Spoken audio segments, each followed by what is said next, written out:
আমাদের চ্যানেলে নতুন হয়ে থাকলে ভিডিওতে একটি লাইক করে চ্যানেলটি সাবস্ক্রাইব করে দাও।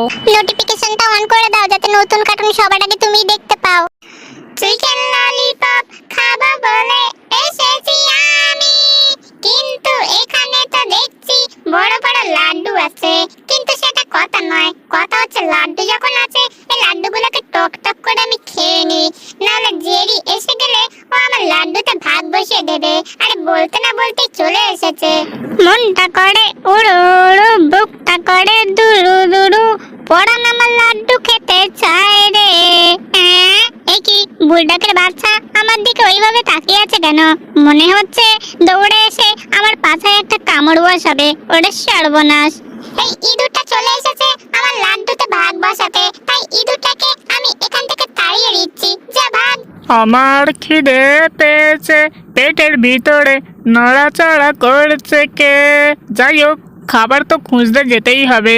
যাই দেখি, এই তো এখানে তো দেখছি এক বাক্স লাড্ডু রাখা আছে। এই লাড্ডুগুলোকে তাড়াতাড়ি করে খেয়ে নি, আমার পেটটা যে ভরেই যাবে আজকে। দিনটা বেশ ভালোই যাচ্ছে। একই এই জেরি ইঁদুরটা মুখটা গোমড়া করে এরম দৌড়ে দৌড়ে আসছে কেন?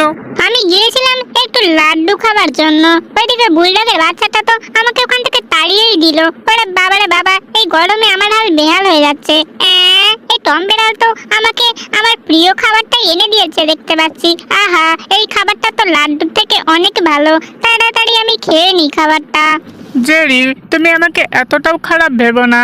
আমি হতে পারি একটা বিড়াল, কিন্তু আমি তোমাকে খুবই ভালোবাসি। তাই আমি লাড্ডু খেয়েছি, আর তোমার জন্য এই প্রিয় খাবারটা বাজার থেকে কিনে আনিনি, আসলে এনেছি পাশের বাড়ি থেকে চুরি করে। কিন্তু সেটা বড় কথা নয়, বড় কথা হলো এইটা, তুমি যে এই খাবারটা খেলে আমি খুবই খুশি হব। টম বেড়াল, তুমি আমাকে এই খাবারটা দিয়ে যত না খুশি হয়েছো, কিন্তু তার থেকে বেশি খুশি আমি হয়েছি। ওটা সর্বনাশ! আমাকে পেছন থেকে যেন কে একটা ঠেলা মারলো।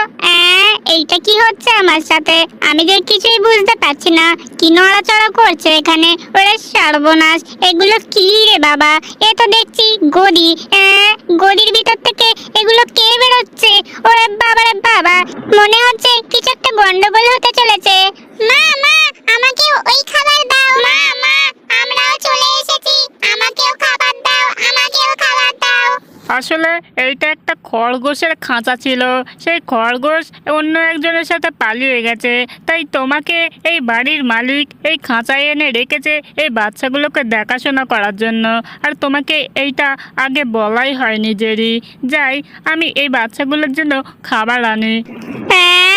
আসলে এই যে খরগোশের বাচ্চার দেখাশোনার জন্য আমাকে এত একটা সুন্দর খাঁচায় রাখা হয়েছিল, এটা তো আমি আগে জানতামই না।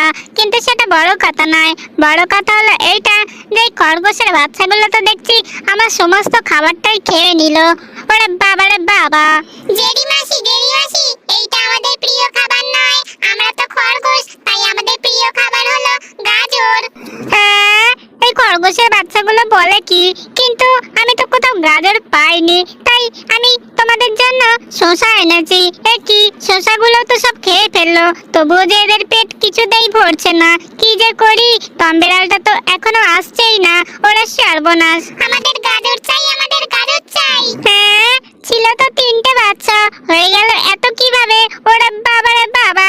টম বেড়াল, তুমি কোথায়? তাড়াতাড়ি এতগুলো বাচ্চার জন্য তুমি গাজর নিয়ে চলে আসো, নাহলে যে এরা আমার মাথা খারাপ করে দেবে। ওরা সর্বনাশ! টম মামু গেছে গাজর আনতে, কিন্তু টম মামু যে কখন আমাদের জন্য গাজর আনবে সেই আশায় কি বসে থাকবো নাকি? আমাদের শসাই দাও। ওরে বাবা রে বাবা, এই বাড়ির মালিক যে কোথায় গেল? আমাকে তাড়াতাড়ি এই খাঁচার ভেতর থেকে বার করো, নাহলে সবাই তো দেখলে ভাববে যে এগুলো আমারই বাচ্চা। আসলেই জেডি লক্ষ লক্ষ বাচ্চা। আমি যে খাবার নিয়ে চলে এসেছি, একে দেখছি এ তো 3টে বাচ্চা ছিল, কিন্তু এখন তো লক্ষ লক্ষ বাচ্চা হয়ে গেল। ওরে বাবা!